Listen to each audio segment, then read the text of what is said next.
गुरुवेग और चल रहा है राधिकाय तदालय कृष्णाय कृष्णाय तद्भक्ताय नमो।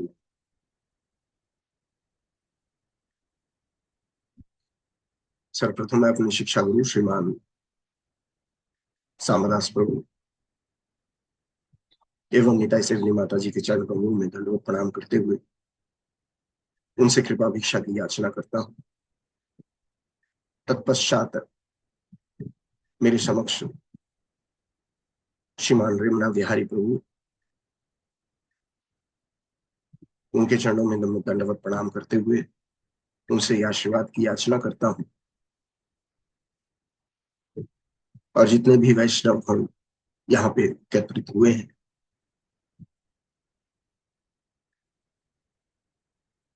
उन सबसे विनती और प्रार्थना है कि कृपया आपका आशीर्वाद हमेशा इसी तरह रखें।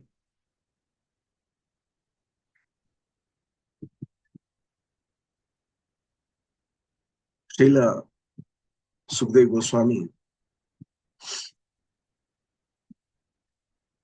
वर्णन करते हैं।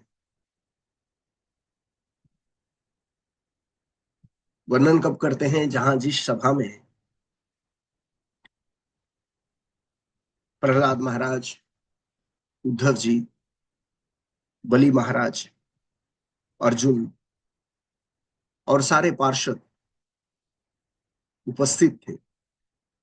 सब लोग भगवान का कीर्तन कर रहे थे बड़े ही आनंद से। और उसी भरी सभा में सुखदेव गोस्वामी ने घोषणा किया। क्या घोषणा किया? अतः पिबन्तु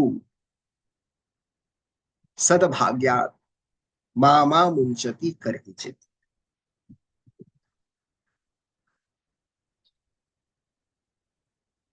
तो बोलते हैं ये जो भगवान के नाम कीर्तन का, भगवान के नाम का जो आप श्रवण कर रहे हो, ये जो रस है ना, ये स्वर्ग लोक में नहीं है, ये सत्य लोक में भी नहीं है,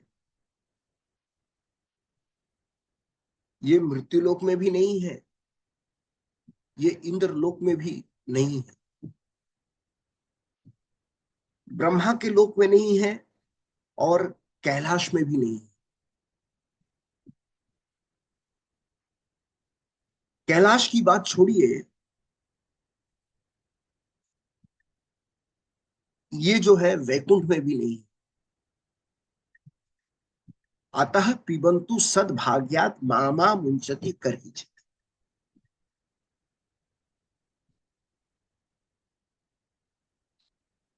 तो सुखदेव गोस्वामी कहते हैं, इसलिए हे सद्भाग्यशाली,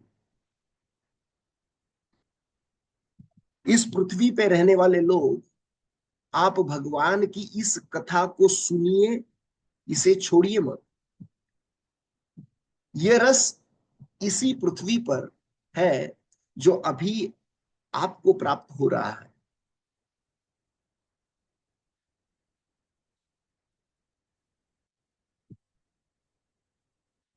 भगवान की कथा सुनने में एक व्यक्ति में रति कैसे उत्पन्न होगी, भगवान की नाम जाप करने में एक व्यक्ति में इच्छा कैसे उत्पन्न होगी।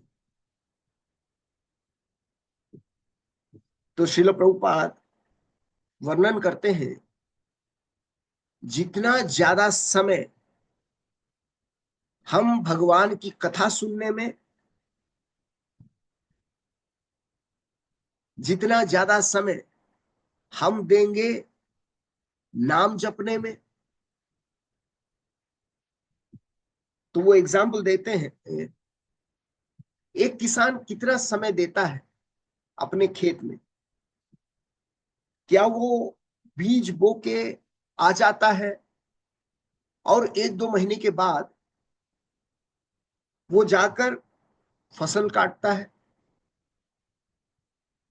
नहीं। किसान रोज खेत में जाता है, हल जोतता है, पानी सींचता है, क्यारी बनाता है, बीज बोता है, फिर समय समय पर दवाई छिड़कता है और दूसरे जानवर और बाहरी उपद्रव से खेत की रक्षा करता है। इतना करने के बाद भी कभी फल प्राप्त होता है या कभी फल प्राप्त नहीं होता, परंतु वो निराश नहीं होता। किसान पुनः दूसरे दिन अपना हल लेता है और जमीन जोतने अपने खेत में चला जाता है। तो प्रभुपाद कहते हैं, जब सुखदेव गोस्वामी ने ये घोषणा कर दी पूरी सभा में, अतः पिबंतु सद्भाग्या मामा मुंचती करहिचित। बोला, हे सद्भागी लोग। सद्भागी लोग इसलिए बोलते हैं, जब श्रीमद् भागवतम का कथा प्रारंभी होने वाला था, नारद मुनि इंद्रदेव पहुंचते हैं। इंद्र पहुंच के उनसे प्रार्थना करते हैं, मैं अपने साथ अमृत लेके आया हूं, हे सुखदेव गोस्वामी, ये अमृत जो है इन सबको पिला दीजिए, और ये जो अति बहुमूल्य जो रत्न है, जो भागवत है, आप मुझे दे दीजिए। तो सुखदेव गोस्वामी तुरंत बोलते हैं, इस इंद्रदेव को पहले इस सभा से बाहर निकालिए। बोला, ये क्या समझते हैं कि थोड़ी सी अमृत दे के ये भागवत को ले जाएंगे, भगवान के नाम को ये ले पाए, भगवान के नाम के ऊपर इनका अधिकार हो जाएगा, भगवान की लीलाओं के ऊपर इनका अधिकार हो जाएगा? ऐसा हो ही नहीं सकता। तो तुरंत इनको इस सभा से बाहर निकालिए। इसीलिए बोलते हैं, अतः पिबंतु सद्भाग, आप जो सद्भागी लोग, उन्होंने पहले कहा मृत्यु लोक में भी नहीं है, पर मृत्यु लोक में यह संभव है क्योंकि भगवान का नाम उद्धृत हुआ यहीं पे। भगवान चैतन्य महाप्रभु आए और उन्होंने नाम का विचरण दिया। गोस्वामी लोग आए यहां पे और उन्होंने नाम का प्रचार किया, भगवान के लीलाओं का प्रचार किया। तो इसीलिए बोला जाता है सद्भागी। तो प्रभुपाद लिखते हैं, जिस तरह एक किसान थकता नहीं है, तो आप कैसे थक सकते हैं? कि थोड़ा आपने नाम लिया, थोड़ा आपने भागवत का श्रवण किया, थोड़ा आपने भागवत का पठन किया और आप सेटिस्फाइड हो। तो भक्ति चारू महाराज पूछते हैं, आपका आइडेंटिफिकेशन क्या है? वो बोलते हैं, हे भक्त लोग, यदि आपको कोई देखेंगे, आपने तिलक लगाया है, कंठी माला धारण किया हुआ है, वस्त्र पहन रखा है, तो आपका आइडेंटिफिकेशन क्या है, आपका जाति क्या है? तो बोलते हैं, आप कृष्ण चेतना में हो, तो आपका आइडेंटिफिकेशन यही है, यू आर चैंटर्स ऑफ हरे कृष्णा। जब आप चैंटर्स ऑफ हरे कृष्णा हो, आप हरे कृष्ण के कीर्तनीय हो, तो आप कैसे सेटिस्फाई हो सकते हो थोड़ी सी कीर्तन में, थोड़ी सी नाम में?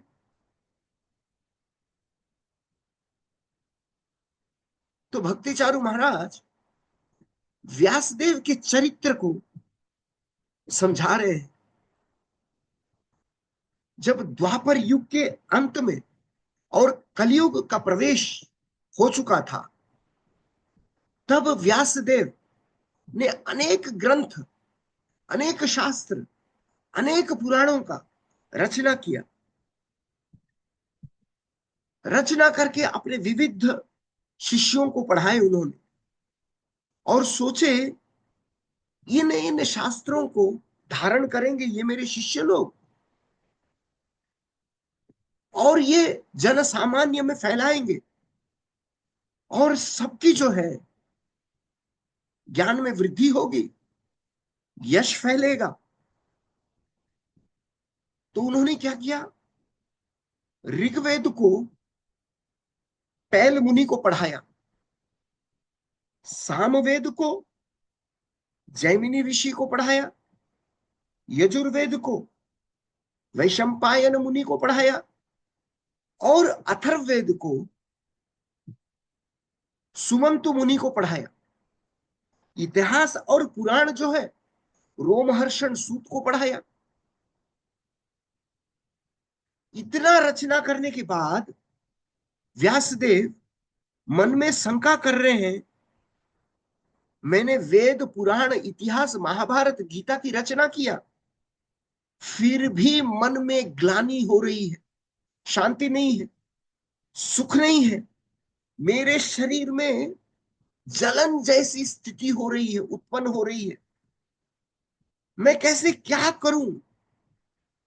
यद्यपि मैं ब्रह्म तेज से संपन्न और समर्थ हूं, तथापि मेरे हृदय में कुछ अपूर्ण महसूस हो रहा है। ऐसे हो रहा है कि मैंने कुछ अधूरा काम किया है। मुझे ऐसा जान पड़ता है और मुझे समझ में नहीं आ रहा है कि क्या किया जाए। व्यासदेव बहुत चिंतित थे। बद्रिक आश्रम में गंगा के तट पर वो बैठकर चिंतित है। क्या चिंतित है? किम वा भागवत धर्म न प्रायण निरूपिता प्रिय परमहंसानाम त एव है अच्युत प्रिय। बोला वो भागवत धर्म क्या चीज है, मैं समझ नहीं पा रहा हूं। लगता है मैंने भागवत धर्म का बढ़िया से निरूपण नहीं किया है, मतलब बीज बोना नहीं किया है, जिसमें भगवान की महिमा का यशगान हो रहा हो। मैंने ये धर्म अर्थ काम मोक्ष इसमें अपना समय बिता दिया। मैंने अथर्ववेद सामवेद यजुर्वेद इसी में लगा दिया, इतिहास पुराण इन सब में लगा दिया। जो परमहंसा नाम को प्रिय है, प्रिय परमहंसा नाम, जो कृष्ण को प्रिय है, वैसे काम हुआ नहीं। त एव ही अच्युत प्रिय, ये मैंने किया नहीं। तो बोलते हैं जो काम सम्यक रूप में होना चाहिए वो हुआ नहीं। अवश्य मैंने अब तक भगवान को प्राप्त करने वाले धर्म को वर्णन नहीं किया। तो बोलते हैं ये भगवान को पाने का धर्म है क्या चीज? जिस तरह वो पश्चाताप कर रहे थे, क्या हमारी ऐसी पश्चाताप है क्या कि हमने उचित ढंग से भगवान का नाम लिया है, हर रोज भगवान का नाम ले पा रहे हैं, भगवान के नाम कीर्तन में हमारी श्रद्धा हो रही है, उपज हो रही है? जब इतना सोचे रहते कि देवऋषि नारद पहुंचे वहां पे, नारद जी की पूजा सत्कार करने के बाद, उनको आसन में बिठाने के बाद नारद जी से जिज्ञासा करते हैं, हे मुनिवर, आप त्रिकालदर्शी हो, आप मुझे कृपया बताएं। तो नारद मुनि जो है व्यासदेव के मुखार बिंदु को देखकर वो पहचान पाए, जिस तरह गुरु शिष्य के मुखार बिंदु को देखकर पहचान पाता है कि कुछ तो कमी है। तो नारद मुनि तुरंत पहचान लिए और बोलते हैं, हे व्यास महर्षि, आप खिन्न लग रहे हो, क्या बात है? आप इस तरह उदासी प्रतीत हो रहे हो, ये उदासी का कारण क्या है? आप शरीर से मन से संतुष्ट नहीं हो, क्या कारण है?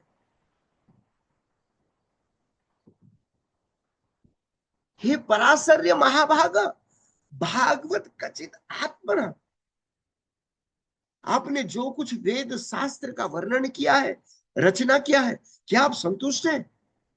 कहीं ऐसा तो नहीं कि भगवान के नाम का गुणगान का आपने भली भांति रचना नहीं करी है? अवश्य आपने इतना बड़ा काम किया है, आपने महाभारत की रचना करी है, आपने सारे पुरुषार्थ का वर्णन किया है, परंतु कहीं ऐसा देखकर तो नहीं लगता, मुझे ऐसा लगता है कहीं तो कोई कमी है। और व्यास महर्षि बोलते हैं, आप ठीक तरह से मुझे बताइए। वो बोलते हैं, ब्रह्मा के पुत्र, कृष्ण के प्रथम शिष्य, आप सब कुछ जानते हैं, आप सूर्य की तरह सब जगह आपकी पहुंच है। ध्यान से सुनिएगा क्या वर्णन करते हैं। आप सूर्य की तरह आपकी हर जगह पहुंच है, आप सारे गोपनीय रहस्य को जानते हैं। कौन कह रहे हैं? व्यास देव जो है गुरु को कह रहे हैं, नारद मुनि को कह रहे हैं, आपने उन पुराण पुरुष का उपासना किया है, आप पुरुष और प्रकृति को ठीक तरह से समझते हैं, आप समस्त संसार के, क्या बोलते हैं, आप समस्त संसार को जानते हो, आपकी गति सब जगह है, आप जहां जाते हैं वहां आप सूर्य के समान प्रकाश प्रदान करते हैं। तीनों लोक में आप अंदर और बाहर सब दिशा को जानते हो, आप अंतःकरण में प्रवेश करके मेरे हृदय के भीतर क्या कमी है उसको आप जान पाते हो। तो आप ही मुझे बताइए, मेरे इस दुविधा का कारण क्या है। यहाँ पे एक शिष्य जो है गुरु को संबोधित करता है, तो हम भी गुरु को क्यों संबोधित करते हैं? हम सब, ये जो है ये गुरु का डिस्क्रिप्शन है हमारे सामने, ये गुरु का डिस्क्रिप्शन है। हे ब्रह्मा के पुत्र, ब्रह्म मध्व गौड़ी संप्रदाय में आए हुए हे गोस्वामी गण, आप ब्रह्मा के पुत्र हो, कृष्ण के प्रथम शिष्य हो, आपने शिष्य धारण करी है, और आपने उस शिष्यत्व को आपने हमें प्रदान किया है। तो आप समझिए मैं किस तरह इसको कनेक्ट कर रहा हूं। गुरुवर्ग आचार्य ने हमें वो बैटन दिया है, जो बैटन का रेस होता है ना, दौड़ते हैं, बैटन को देते हैं, गुरु भी वही परंपरा को हमें देते हैं। आप सब कुछ जानते हैं गुरु, आप सब कुछ जानते हो, आप सूर्य की तरह हर जगह विद्यमान हो। जब गुरु आते हैं, भगवान के नाम को प्रचार करते हैं, भगवान के वाणी को प्रचार करते हैं, तो क्या होता है? अंधकार दूर होता है। अज्ञान तिमिरंधस्य ज्ञानंजन शलाकया, जब गुरु के मुखारविंद से इस उदय, इस भास्कर का उदय होता है, तो हृदय में जो अज्ञानता है वो दूर होता है। गुरु सब जानते हैं, शिष्य कैसे प्रोग्रेस कर रहा है, उनको सब कुछ मालूम है। गुरु सर्व समर्थ है। आप सारे गोपनीय रहस्य को जानते हो, गुरु जानते हैं। यदि गुरु नहीं जानते हैं तो कैसे गौर गोविंद स्वामी महाराज व्यास आसन पर बैठे हैं और हे गोपाल हे गोपाल हे गोपाल बोलते हुए उन्होंने अपने श्वास को रोका और शरीर को त्यागा? यदि गुरु नहीं जानते हैं, त्रिकालदर्शी नहीं है, तो कैसे रूप गोस्वामी बैठे हैं, वो आंखें अपने मूंद के वो कृष्ण की लीला स्मरण कर रहे हैं? कैसे प्रभुपाद जो है भक्ति सिद्धांत सरस्वती ठाकुर की एक वाणी को लेके प्रचार करने हेतु चले गए? हे गुरुदेव, आप उन पूर्ण पुरुषोत्तम को आपने उपासना की है, आप भगवान की उपासना आप करते हैं, और आपने हमें वो सिखाया कि वो पूर्ण पुरुषोत्तम भगवान को कैसे पूजना है। आप पुरुष और प्रकृति काल क्या है आप भली भांति जानते हो, आपने हमें बताया। आप समस्त संसार को जानते हो। दुख क्या है, सुख क्या है, कैसे बाहर निकलना है, इस विधि को आप भली भांति जानते हो। आप जहां तहां सूर्य जैसे प्रकाश फैलाता है, आप भली भांति जानते हो। आप अंधकार को नष्ट करना जानते हो। ये गुरुदेव का परिचय है। तीनों लोकों के अंदर और बाहर आप मार्ग देते हो। अंतःकरण में, एक शिष्य के अंतःकरण में प्रवेश करके उसके हृदय में क्या चल रहा है, आप ये बता सकते हो। तो आप मुझे बताइए हे गुरुदेव, हे आचार्य वृंद, हे परम पूज्य जयपताका स्वामी, हे परम पूज्य लोकनाथ स्वामी महाराज, हे परम पूज्य गुरुवर्ग आचार्य, आप मुझे बताइए हमारे कमी क्या है। हमें नाम में रुचि क्यों नहीं आ रही है, हमें भागवत श्रवण में नाम क्यों नहीं आ रही है, हमें आलसपन क्यों आ रही है? क्योंकि हम समय नहीं दे रहे हैं। प्रभुपाद बोलते हैं डोंट टेक इट ग्रांटेड। हमें, जैसे सनातन गोस्वामी ने चैतन्य महाप्रभु को पूछा, अमी के ने अमार तापत्र के अमार परिचय। तो हमें गुरुदेव को पूछना चाहिए, मैं क्या कर रहा हूं, क्या यह पर्याप्त है? भक्ति सिद्धांत सरस्वती ठाकुर महाराज ने 64 माला के लिए बोला था। आपने गुरुदेव हमें 16 माला दिया और 16 माला करने में राड़ा हो रही है, नाम जप नहीं हो रहा है, कीर्तन नहीं हो रहा है, भगवत नाम का श्रवण नहीं हो रहा है, भागवत भक्तों का संग नहीं हो रहा है, क्या करें?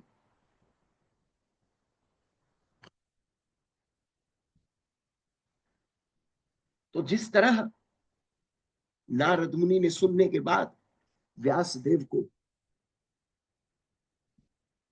तुरंत कहा कि आपने भगवान पूर्ण पुरुषोत्तम भगवान का पूर्ण रूपेण आपने प्रचार नहीं करी। तो वासुदेव का वर्णन, व्यासदेव का वर्णन जिस प्रकार वो कहते हैं, जिस प्रकार भगवान का वर्णन करना चाहिए आपने वर्णन नहीं किया। आपने पात्र तो दिया, गुरुदेव ने पात्र दिया, हमें पात्र दिया, उन्होंने ऐसे विधि के साथ हमें जोड़ दिया, सुनहरा पात्र दे दिया, पर हमने क्या करी? नारद मुनि बता रहे हैं आपने सोने का पात्र दे दिया हर व्यक्ति को, मगर उसमें आपने गोबर परोस दिया। तो गोबर को वो खा के क्या संतुष्ट होंगे? आपने उस थाली में गोबर दे दिया, क्या वो संतुष्ट होंगे? कौन खाएगा उस गोबर को? आपने हरि के यश, जो जगत पवित्र होगा, आपने ऐसा कर ही चित आपने किया ही नहीं। जगत को पवित्र करना है, खुद को पवित्र करना है, हे भक्तगण इतना पर्याप्त नहीं है, इतना पर्याप्त नहीं है। जिस तरह हल जोतने, खेत की रक्षा करने हर रोज माली निकल पड़ता है, उसी तरह हमें क्या करना पड़ेगा? तदवाग विसर्गो जनता विप्लव यस्मिन प्रति श्लोक। जिस तरह प्रत्येक श्लोक में आप भले आपका उच्चारण ठीक ना हो, आपकी समझ में कमी हो, आपको पसंद आ रहा हो नहीं आ रहा हो, डोज लेना ही पड़ेगा, नित्य बैठना ही पड़ेगा, नाम लेना ही पड़ेगा, वरना था नहीं, समय निकल जाएगा। तो ये मान अभिमान सब छोड़ के हमें जो क्या करना पड़ेगा, प्रभुपाद कहते हैं आप सिर्फ समय देना पड़ेगा। You have to give time. आप जिस जैसे समय देंगे तो नाम रिवील करेगा। पिछले सैटरडे को हमारे श्रीकांत गोविंद प्रभु सुंदर सा उन्होंने शुरू किया कीर्तन और संकीर्तन।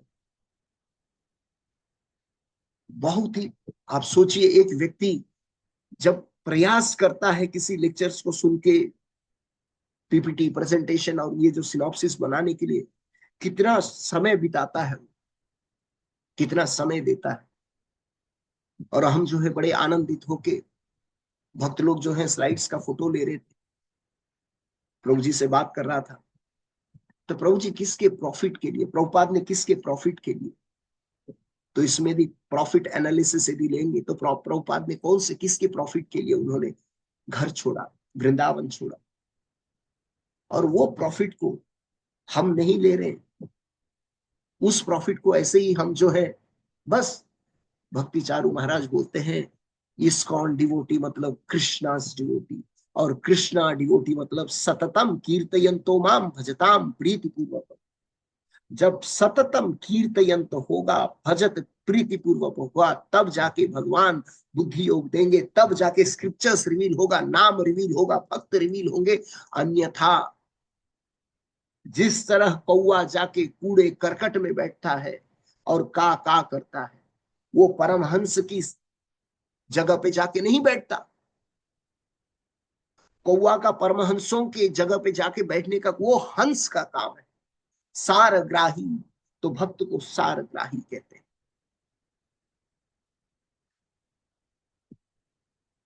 तो जीवन का ये जो बहुमूल्य रहस्य है, इसको समझिए।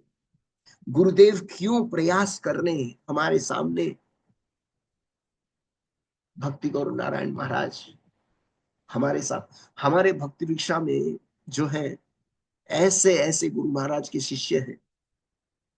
हाँ, रोमपाद महाराज से ले लीजिए, जयप्रताप महाराज से ले लीजिए, परम पूज्य क्या बोलते हैं भक्ति गौरव नारायण महाराज से ले लीजिए, हलदर स्वामी महाराज से ले लीजिए, हाँ, लोकनाथ महाराज से ले लीजिए, राधा गोविंद महाराज से ले लीजिए। हर ये पूरा भंडार है, हमारे पास भंडार का पैकेज है। हर गुरु महाराज का आशीर्वाद हमारे साथ है। परम पूज्य राधानाथ स्वामी महाराज, हर एक भक्त हमारे सामने उपस्थित है। और यदि हम भगवत धाम नहीं जा पाए तो कमी हमारे अंदर है, आचार्यों में कमी नहीं, प्रोसेस में कमी नहीं है, विधि में कमी नहीं है, कमी हमारे अंदर है।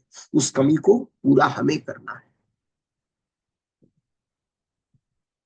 थाली हमें दिया गया है, परोसा हमें दिया गया है, अभी हमें क्या करना है, प्रेम से उसको आस्वादन करना है। बहुत बहुत धन्यवाद। शिल प्रभुपाद की जय।